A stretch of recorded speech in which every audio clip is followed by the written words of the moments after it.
Welcome back to the channel. If you've been looking for a simple way to make your WordPress post pop with vibrant visuals, today's guide is exactly what you need. I'll be walking you through a watching step-by-step process on how to find and set up Flickr on WordPress in 2025. By the end of this video, you'll know exactly how to integrate your Flickr photos directly into your site, making your content more engaging and professional. Let's dive in. First, open up your browser and go to wordpress.com.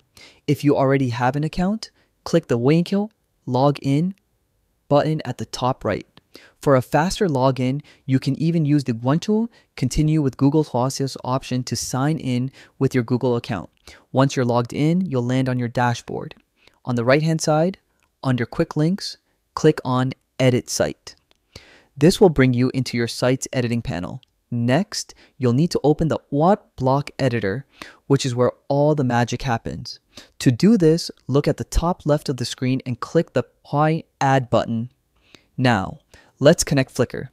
In the Block Editor, go to the search bar and type in Flickr. From the options that appear, click on Flickr Embed. Here's the exciting part. Once you've added the Flickr Embed block, all you need to do is paste the URL of the Flickr photo or album you want to display. WordPress will automatically pull it in and show a live preview right inside your post or page. No coding, no plugins, just copy, paste, and done. This integration is perfect for photographers, bloggers, and businesses who want to showcase stunning visuals without slowing down their site. Plus, since the photos are hosted on Flickr, you save space and keep your WordPress site running smoothly, and that's it.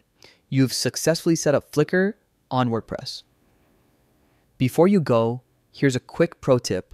Try experimenting with different Flickr albums to create galleries or feature seasonal photo collections.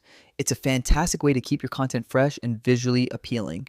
If you found this guide helpful, don't forget to like this video, subscribe to the channel, and hit the bell icon so you won't miss out on more WordPress tutorials coming your way. Thanks for watching, and I'll see you in the next one.